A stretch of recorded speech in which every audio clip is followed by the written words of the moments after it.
Alors, nous allons nous intéresser à nouveau à votre attestation, au paragraphe 174. 174.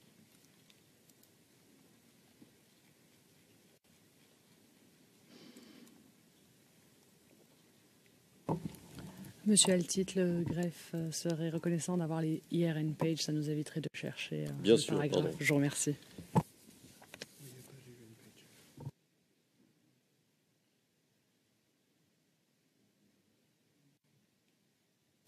Si vous nous accordez quelques secondes. Pour les suivantes, on vous les donnera. On les a. D'accord. Alors, je vais citer ce que vous disiez aux enquêteurs du bureau du procureur, monsieur. Sur ce même point, vous disiez, je cite, « Je ne peux pas vous confirmer si ces jeunes, ou le commando invisible, ou IB lui-même, avaient des armes lourdes, mais je sais que la majorité des commissariats et des brigades de gendarmerie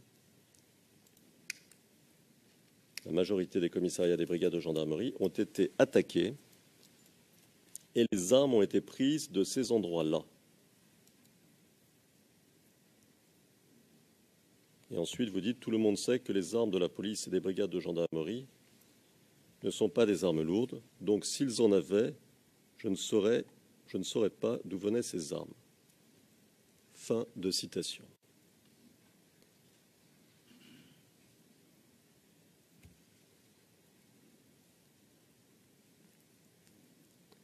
Donc, si je comprends bien ce que vous disiez là, ils étaient armés, vous les appelez jeunes ou commandos invisibles, peu importe ici, parce que ce qui nous importe, c'est de savoir qui attaquait les soldats du camp commando.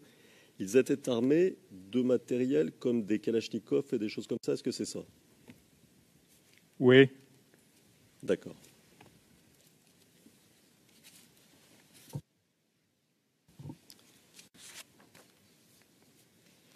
Et si je comprends bien aussi, puisque les soldats du camp commando ne pouvaient pas sortir sans risquer qu'on leur tire dessus, leurs assaillants faisaient en quelque sorte le siège du camp commando et étaient tout autour du camp commando. Est-ce que c'est correct?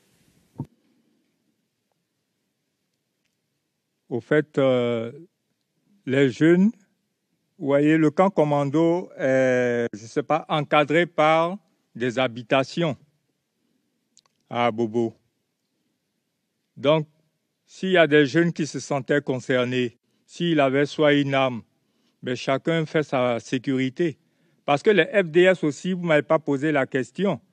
Lorsqu'ils entraient ou sortaient à Bobo, tiraient comme ils voulaient. Là, c'était un droit? Je ne pense pas. D'accord. Qui commandait le commando invisible? Je vous ai répété que je n'avais aucun lien avec eux. Donc, si je vous dis qui commandait le commando invisible, c'est que c'est des contes-vérités.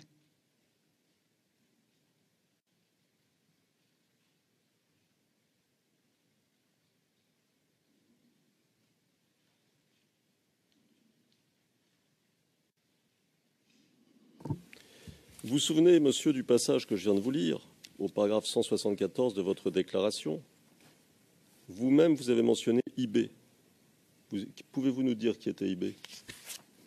IB était Ibrahim Koulibaly, un élément du GSPM, c'est-à-dire du groupement des sapeurs-pompiers militaires. Il était sergent-chef avant la crise et pendant la crise, il s'est érigé en général. Maintenant, on ne va pas me demander si c'était reconnu ou pas, puisque ce n'est pas moi qui nomme les généraux.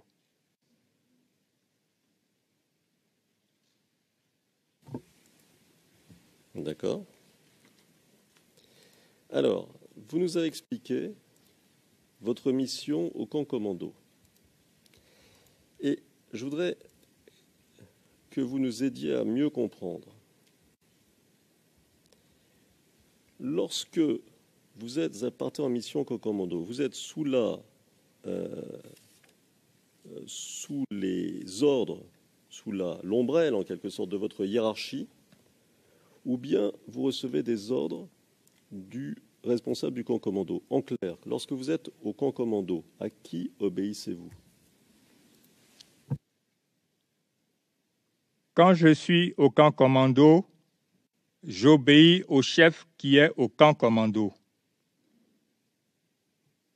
Parce que je ne peux pas exécuter les ordres qui me viennent d'ailleurs. Il y a un chef là, c'est à lui on obéit.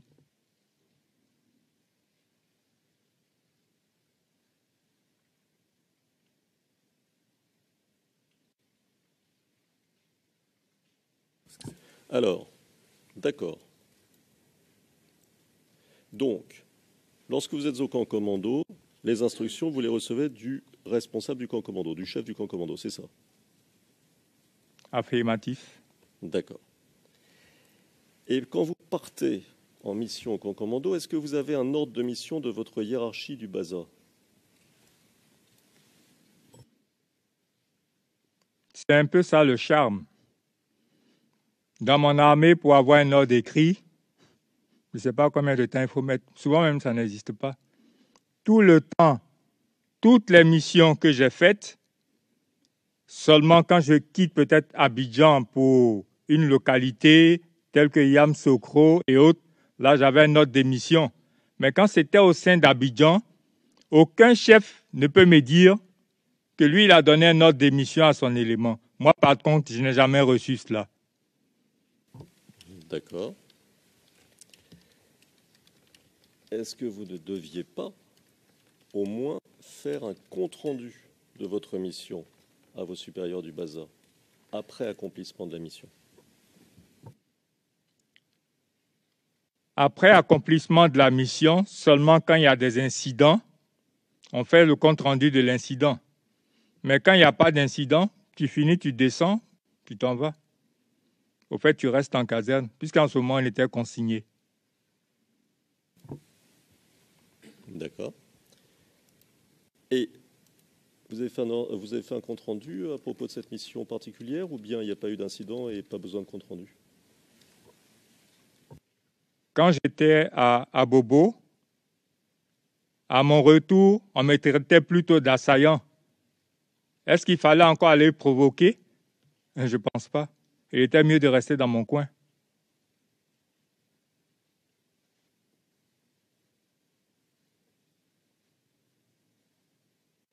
Et Donc, puisqu'on ne m'avait pas aussi demandé. Donc pas de compte-rendu, c'est ça? Non.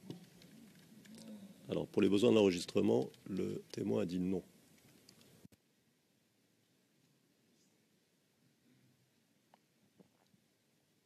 Alors, donc, vous avez une mission d'ordre un peu général qui vous est donnée au BASA. Vous partez au camp commando, et au camp commando, vous êtes sous les ordres du chef du camp commando. On est d'accord? Oui. D'accord.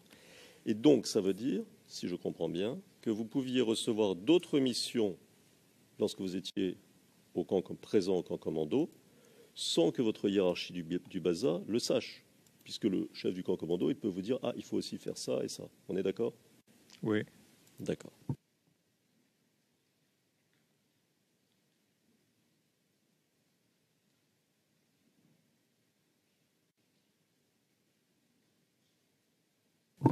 Alors, vous nous avez dit hier, à propos de cette mission au camp commando, dont nous parlons, et je vais citer, transcrit français,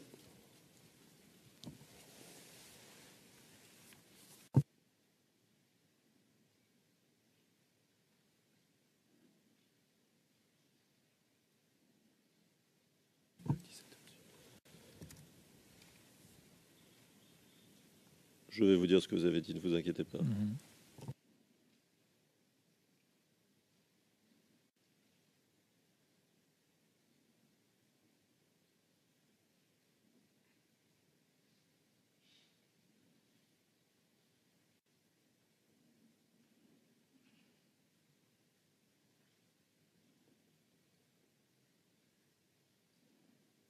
Page 60.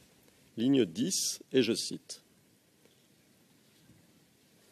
Pour la seule mission, la particularité, je ne sais pas si je suis une exception, mais normalement, quand les autres partaient là-bas, ils faisaient 24 heures, 48 heures. Mais moi, j'ai fait 5 jours à Bobo, c'est-à-dire du 3 au 7 mars. Fin de citation. Donc ça, c'est ce que vous nous avez dit hier. Vous nous avez dit que vous ne saviez pas pourquoi vous étiez parti pour plusieurs jours. C'est bien ça? Oui? Oui. D'accord. Dans votre déclaration antérieure, alors c'est quoi ça? Dans votre déclaration antérieure, et c'est la page, je me tourne vers la greffière, 497, paragraphe 110, vous dites, et je vous cite,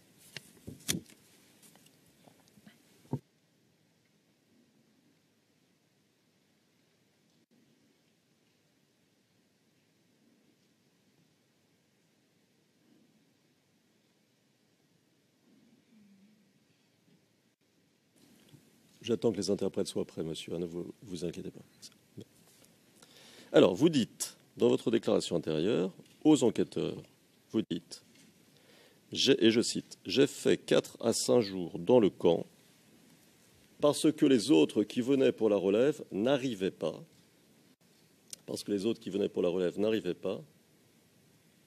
étant donné que le commando invisible les attaquait. La première voie n'a plus été empruntée parce que les FDS se faisaient tuer. Elle était la plus barricadée. » Fin de citation. Donc à ce moment-là, vous vous souveniez que si vous étiez resté plusieurs jours, c'est parce que personne ne pouvait rejoindre le camp commando parce que les différents convois étaient attaqués par le commando invisible. Est-ce que ça vous rafraîchit la mémoire? Est-ce que vous en souvenez mieux maintenant? Oui, je me souviens avoir dit ça. En effet, d'habitude, lorsque, avec la voie annexe, lorsque les FDS quittaient Akwedo et les autres soldats pour aller au niveau du camp commando, ils tiraient un peu partout. Ça facilitait leur accès. Maintenant, ils risquaient de se faire attaquer par le commando invisible, c'était possible. Mais est-ce que forcément la raison pour laquelle moi j'ai fait 5 jours? Je ne pense pas. Parce que durant ces 5 jours, on tentait de me persuader d'exécuter la mission. Et moi, à mon tour, je demandais un ordre écrit. Je vous ai même dit que j'ai été menacé par un officier.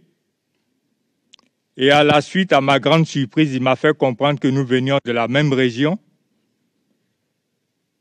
Et aussi, il m'a fait comprendre que si jamais j'avais exécuté la mission, je me ferais prendre.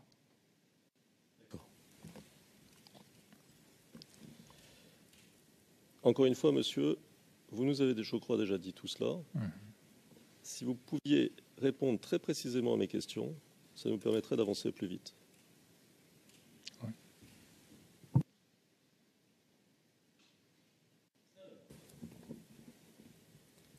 Concernant cette mission à Bobo,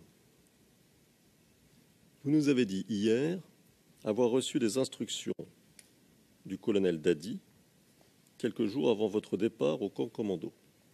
Et je vais citer.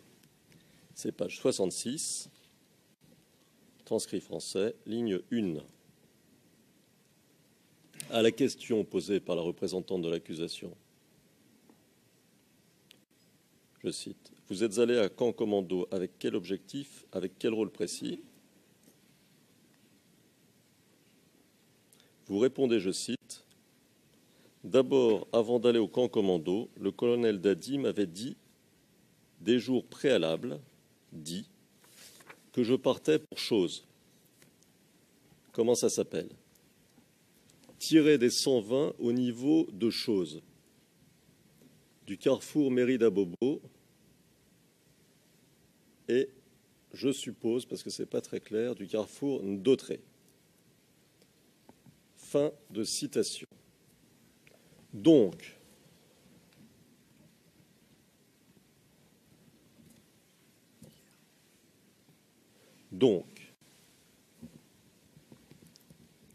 ce que vous dites là, c'est que vous avez appris l'existence de cette mission quelques jours auparavant, n'est-ce pas?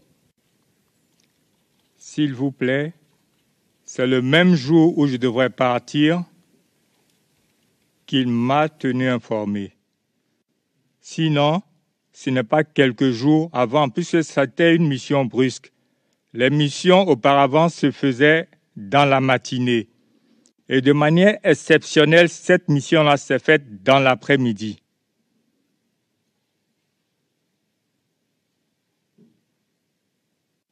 Donc hier, vous êtes mal exprimé quand vous avez dit, le colonel Dadi m'avait dit les jours préalables que je partais pour Abobo. Bon, c'est que je me suis mal exprimé. Voilà. D'accord.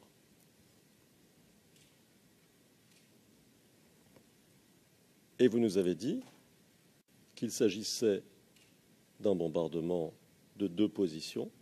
On est d'accord? Oui. Donc, vous partez au camp commando en connaissance de cause, ce qui veut dire logiquement que vous avez accepté la mission, n'est-ce pas? Mais en temps normal, si je refusais la mission, je connaissais ma position. Ma position était soit on me tuait, soit on me mettait aux arrêts. Mais dans la vie, quand même, en tant qu'ancien militaire, souvent il faut faire œuvre de ruse. D'accord. Mais vous avez, au cours de la crise, refusé d'autres missions. Et puis vous avez saboté des véhicules, comme vous nous l'avez rappelé. Alors, pourquoi accepter cette mission cette fois-là? Pourquoi ne pas la refuser? Vous êtes quelqu'un qui avait agi contre. Pourquoi avoir dit oui là? La mission que j'ai refusée, je crois, ça datait du 8. Après 5 jours de service quelque part, je n'étais pas le seul au bazar. Il y avait d'autres éléments. Pourquoi forcément moi qui devais encore partir? Moi aussi, j'avais besoin de repos.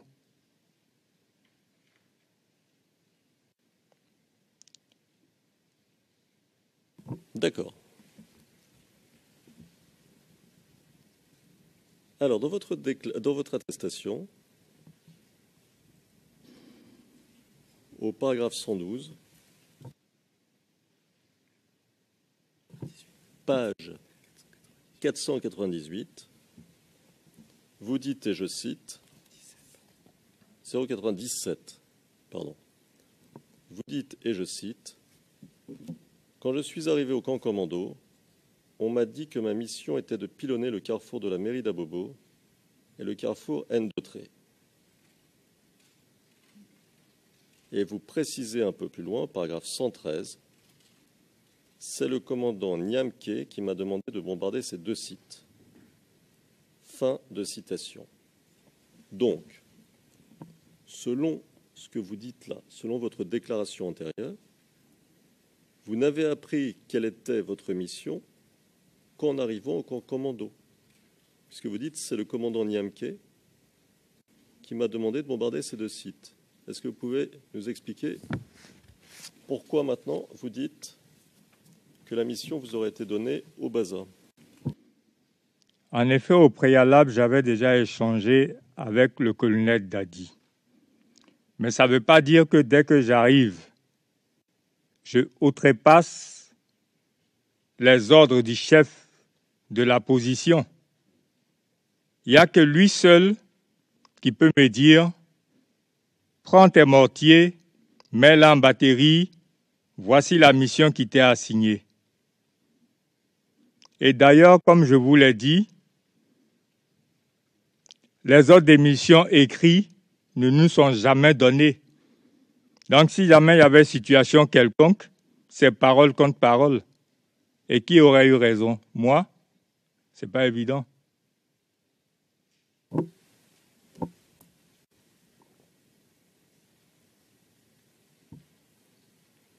D'accord. Alors, on va passer à un autre point. Votre mission à Port-Bouët. Vous nous avez dit hier avoir effectué une mission à Port-Bouët le 14 mars 2011.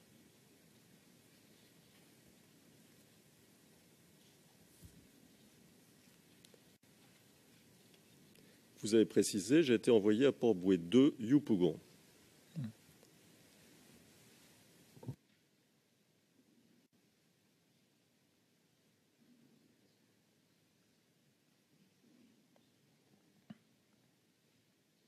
Alors, pardon, je vais reprendre. Je citais votre déclaration antérieure et non les transcrits. Alors, vous nous avez parlé hier, page 94 et suivante, de cette mission à Port-Bouët le 14 mars 2011.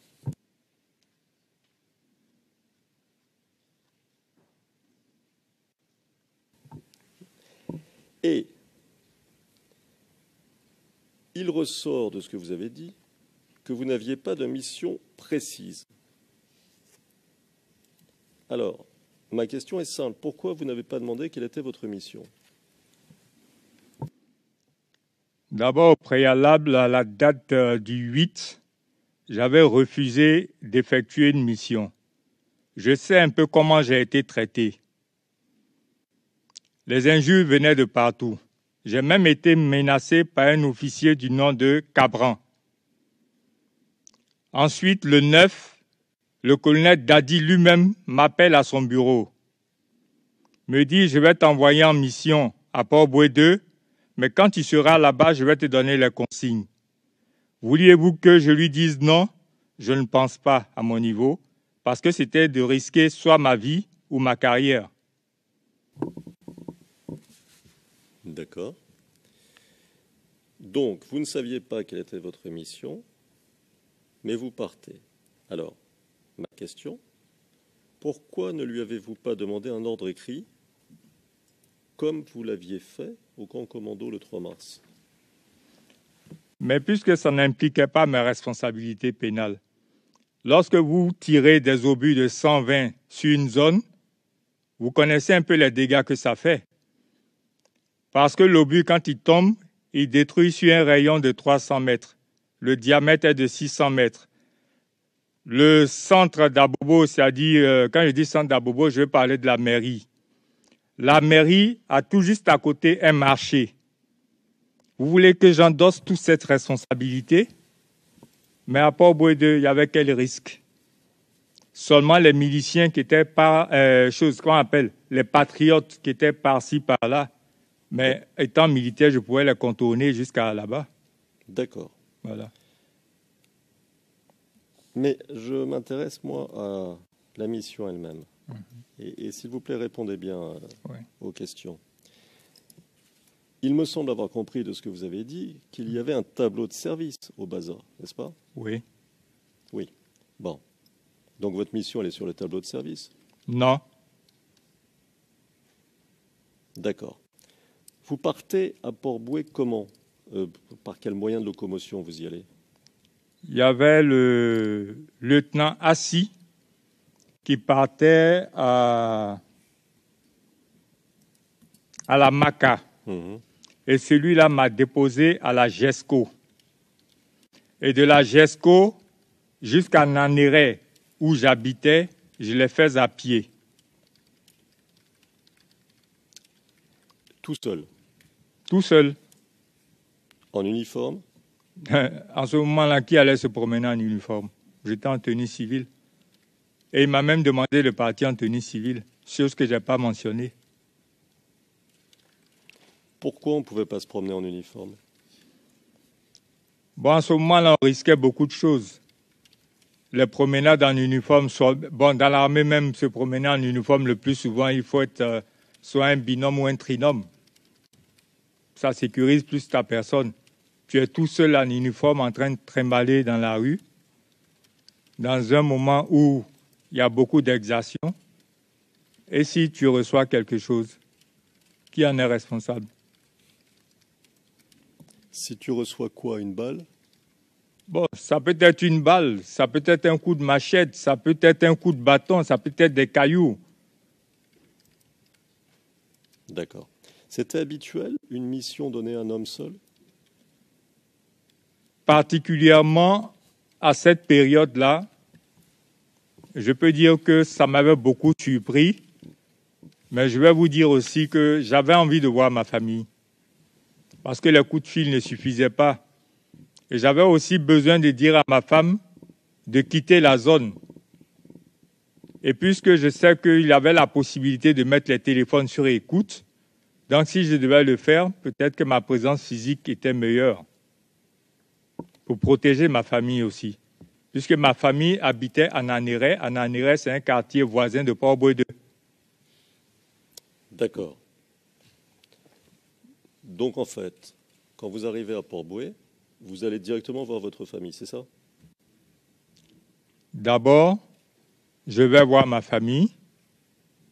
Je ne me rappelle pas très bien si je suis d'abord allé dans Port-Boué 2 ou directement aller voir ma famille, mais j'ai fait l'un des deux, puisqu'il y a quand même un certain nombre de temps aujourd'hui. D'accord.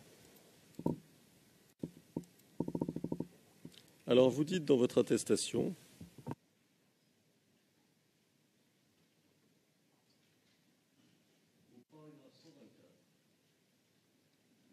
au paragraphe 124, page 499, et je cite: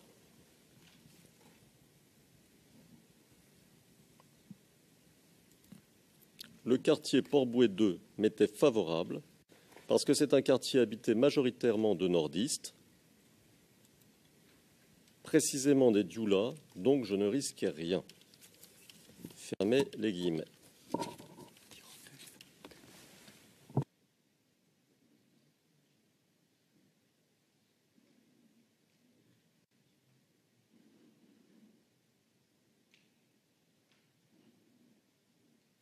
Ah oui, alors on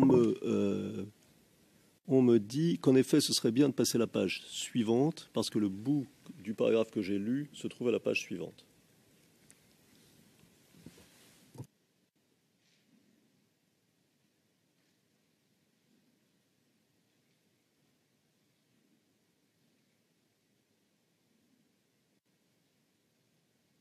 Vous vous souvenez avoir dit ça, monsieur? Oui, je me souviens avoir dit ça. D'accord. Et vous nous avez dit, au cours de votre témoignage, qu'une fois sur place, à Port-Boué, vous avez appelé le colonel Kouassi, qui était au Golfe. Oui. Oui? Oui. Qui vous a demandé d'aider les pro-Ouattara à monter des barrages contre la BAE. Oui. Donc, qu'on comprenne bien, quand vous arrivez à Port-Boué,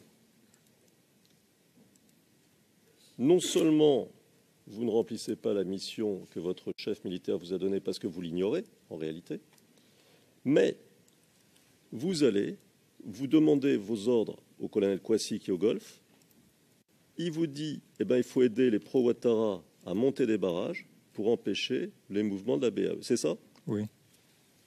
Oui. Oui. D'accord. Donc votre mission se transforme en une mission militaire anti-force gouvernementale. C'est ça? Oui. D'accord.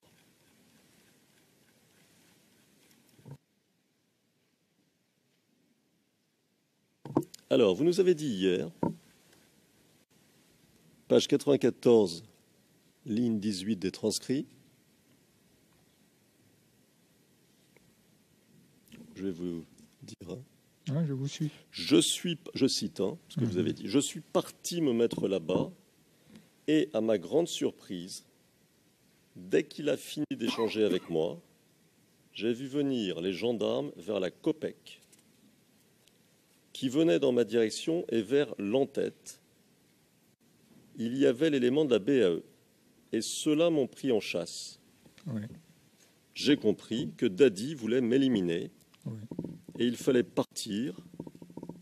Je me suis faufilé jusque dans un quartier qu'on appelle Bonicro. Oui. Bonicro. Fin de citation. Alors, est-ce que vous donnez comme explication que vous dites Dadi, vous l'avez éliminé, mais est-ce qu'il n'y aurait pas une autre explication plus simple? La BAE vous a pris en chasse parce que vous aidiez les pro-Ouattara, parce que vous faisiez partie de ceux qui mettaient des barricades. Est-ce que c'est ça? En effet, je vais vous expliquer un peu ma relation avec les gens de Port-Bouedeux. Ça date depuis l'ère du général Guy Robert.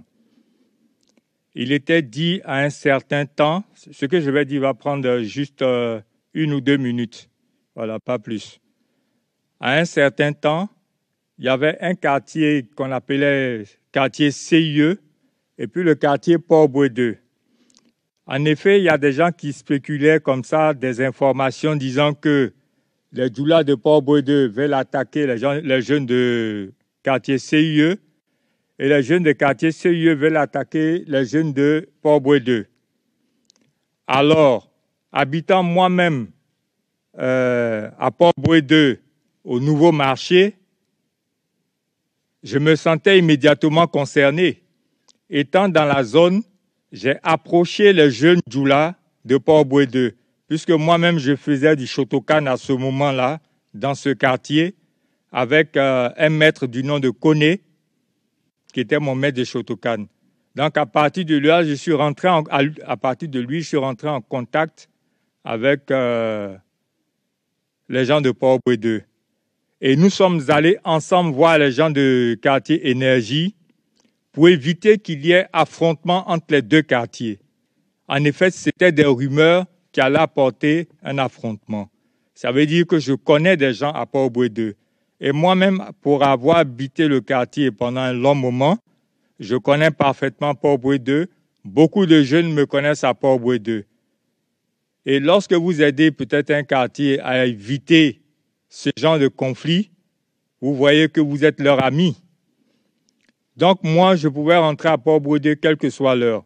Je ne risquais rien parce que personne n'allait me faire du mal. Ça, au moins, j'étais convaincu de cela.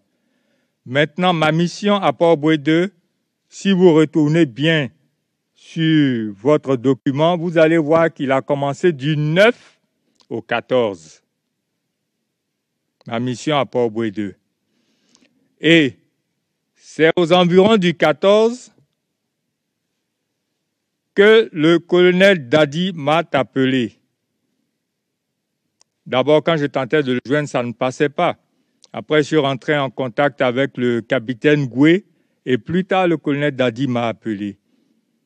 Et quand il m'a appelé, on était en train d'échanger. Dès qu'il a coupé, parce qu'il m'a demandé d'attendre là, quelqu'un allait venir me remettre quelque chose. Moi, je ne sais pas quoi. Dès qu'il a coupé, je regarde sur le côté COPEC, dans la gendarmerie qui vient. Bon, plus ou moins, ça ne me gênait pas de les voir venir parce que moi, je partais en direction de ma maison en ce moment-là. J'étais allé juste à Guichamp-Rollin où je devais attendre l'information qu'ils devaient me donner. Guichamp-Rollin, c'est un collège qui est au niveau d'Ananéré. Et dès qu'il a coupé, je constate que les gendarmes viennent de la COPEC, la BAE du niveau de l'antenne. Mais la surprise, c'est quoi? C'est que dès qu'ils sont arrivés, non loin de moi, ils ont commencé à tirer déjà. Et puis, j'ai commencé à courir en entrant dans le quartier. J'ai constaté qu'ils ont commencé à me suivre. Dites-vous, l'intention, c'était quoi? Me garder en vie? Je ne pense pas. Si je ne maîtrisais pas très bien le quartier, peut-être que je ne serais pas là aujourd'hui. Donc, j'ai compris immédiatement que l'intention de Dadi était de m'éliminer là. D'accord. Monsieur le Président, je suis conscient de l'heure, mais je n'ai plus que quelques questions pour terminer ce thème. Je pense qu'en 7-8 minutes, je peux terminer, à peu près. Yes, I think we can. Très bien, alors nous pouvons poursuivre. Monsieur le témoin, juste une brève question. Lorsque vous parlez de votre maître, j'ai oublié le nom de ce que vous avez dit, mais il s'agit d'un d'un sport de combat, n'est-ce pas? Oui, le Shotokan. Shotokan, c'est un sport de combat. D'accord. Alors, très brièvement, dans votre attestation, page 481, paragraphe 124, 499, paragraphe 124, je vais citer ce que vous disiez. Oui. Et je cite: après ma mission à Abobo, j'étais resté à Akwedo. Donc vous nous avez dit hier, et je crois aussi aujourd'hui, que votre mission à Abobo, c'était du 3 au 7, il me semble. Oui. C'est ça? Oui. Après ma mission à Abobo, j'étais resté à Akwedo. Je pense que c'était entre le 9 et le 13. Donc il est clair que vous dites, vous êtes resté à Akwedo entre le 9 et le 13. Point. J'ai été envoyé à Port-Boué 2, Yopougon, le lundi 14 mars. 14 mars. Alors, fin de citation. Alors, ça ne correspond pas exactement aux dates que vous nous donnez, là, monsieur. Comment vous l'expliquez? Je suis conscient que ça ne correspond pas à la date que je donne, mais la mission que j'ai effectuée a commencé à partir du 9. Et je ne sais pas, entre le 14 et le 15, c'est là que j'ai appelé le colonel, ça ne passait pas parce qu'il ne décrochait plus après qu'on ait essayé de me tuer. J'ai appelé le capitaine Goué qui m'a dit qu'il était mieux que tu rentres à Akwedo. D'accord. Donc, c'est votre témoignage qu'entre le 9 et le 14, vous tentez d'appeler votre chef, le colonel Dadi, et ça ne marche pas, et vous restez tranquillement à Port-Boué en attendant de lui parler. C'est ça? J'étais en ce moment à Nanéré quand je tentais de lui joindre. Quand je tentais de joindre le colonel Dadi, j'étais à Nanéré, je n'étais pas dans Port-Boué 2. Jusqu'après ma chasse, je n'ai plus cherché à rentrer dans Port-Boué 2. D'accord. Seulement que j'ai appris que l'imam avait été tué. D'accord. Alors, vous nous avez expliqué hier être rentré chez vous, donc à l'endroit que vous dites à l'instant, et avoir senti une, je cite, substance bizarre, oui. Fin de citation, en rentrant chez vous. Alors, est-ce que vous pouvez nous en dire plus? Quel type de substance? Qu'est-ce que c'était, à votre avis, cette substance? Bon, vous savez, quand vous sentez un produit chimique, je ne suis pas chimiste pour vous en parler plus. Mais ce que je sais au moins, c'est que j'ai pris ma main, tapé longtemps ma porte. Ma femme dormait. J'ai pris mon pied, j'ai tapé longtemps à ma porte. Ma femme dormait toujours. Pendant au moins 15 minutes, tout l'immeuble était réveillé. Et il a fallu que je défonce la porte pour aller trouver ma femme qui s'est relevée maintenant en sursaut. Vous nous l'avez dit hier, ça. Merci. C'est clair. Alors, ce produit chimique dont vous parlez, pourquoi il était là? C'était pour faire quoi? C'était quoi l'objectif d'avoir mis ce produit chimique? Je saurais vous l'expliquer, puisque je ne suis pas chimiste. Pour moi, peut-être c'était un moyen d'endormir ma famille. Peut-être ça, je ne sais pas. Mais ça sentait en tout cas quelque chose. D'accord. Mais pourquoi vouloir endormir votre famille? Vous savez, ma femme est très proche de Dadi. Ma femme échange beaucoup avec Dadi. Les deux amis au vivant de mon grand frère, sinon mon cousin qui était le colonel Traoré Noun, étaient très amis. Le colonel Dadi était le filleul de mon cousin. Et moi et mon cousin, le courant passait très bien. Donc très tôt, le colonel Dadi fréquentait ma famille. On allait même ensemble au travail avec les minibus qu'on appelle Baka. Quand il était lieutenant, subitement, subitement il a changé seulement qu'au moment où on était à Mbayakro. Ça, c'était dans les années 2000. Là, il avait un autre comportement. Mais là, c'était avec moi. mais pas avec ma femme. Et sa femme et ma femme étaient de très bons amis. Une femme même que je respecte beaucoup.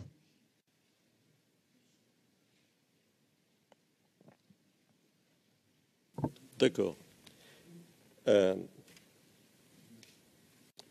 Pour essayer de comprendre, parce que c'est un peu compliqué ici, est-ce que vous êtes en train de nous dire que vous suspectiez à l'époque le colonel Dadi d'avoir introduit cette substance chimique chez vous?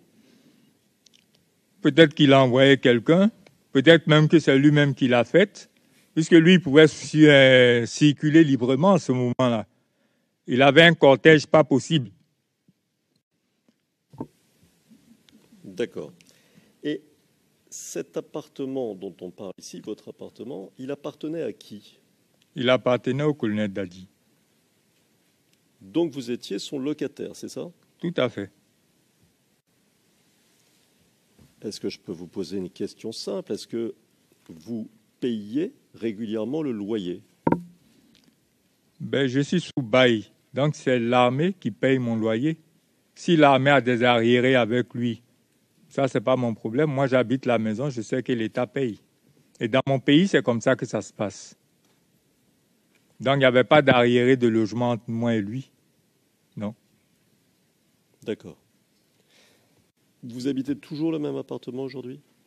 Mais il était mieux que je quitte après l'assassinat de Clocari.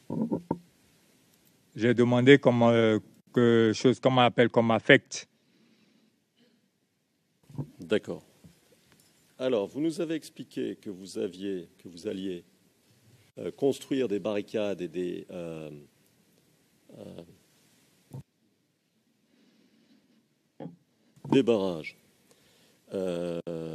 barrages avec les jeunes du quartier à ce moment-là. Ma question est simple. Les rebelles étaient-ils présents à Port-Bouët 2 à ce moment-là, au moment où nous parlons, là, à cette période-là? Dire que les rebelles étaient présents, je ne pense pas. Parce que les jeunes de Port-Bouët 2 eux-mêmes faisaient leur autodéfense. Et en ce moment-là, il y avait un policier qui habitait non loin de moi, qui était passé officier. Il s'appelait, je crois, Zago Ignace. Il se faisait surnommer chien méchant. Il était de la BAE. Vous savez sa distraction favorite?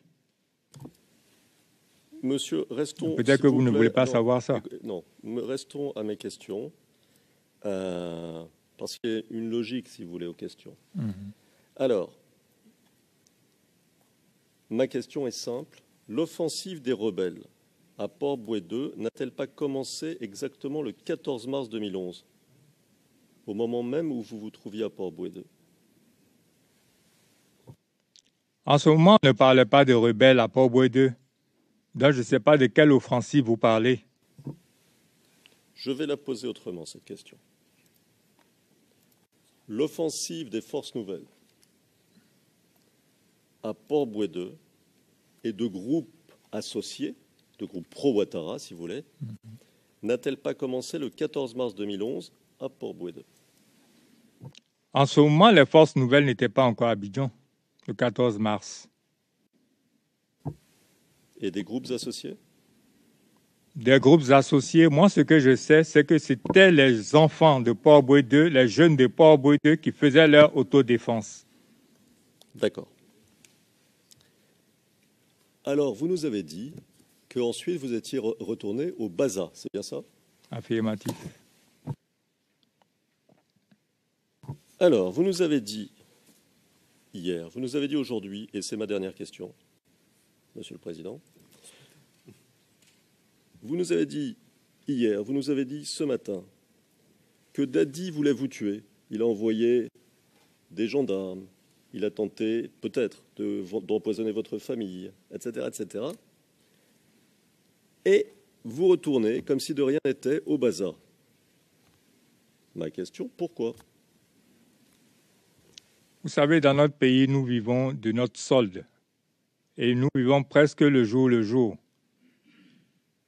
Ici, il y a un monsieur qui a été le président de la Côte d'Ivoire. Il connaît bien la situation des militaires. Donc, on ne dira pas le contraire. Si jamais je ne retournais pas au bazar, on arrêtait ma solde. Qui allait nourrir ma famille? Et mon intention, pratiquement, de vouloir retourner au bazar, était que je voulais croiser le colonel Dadi. Vous savez pourquoi? Eh bien, pour lui administrer une correction. Et puis là, peut-être qu'il allait me tuer. Parce que moi, on ne fait pas exprès de me rater. Ça, c'est ma particularité au moins. Monsieur le Président, je crois que nous en avons terminé pour ce thème. Président, merci. Nous allons faire la pause et nous reprendrons à 11h45. Et nous poursuivrons les questions de la défense de M. Gbagbo.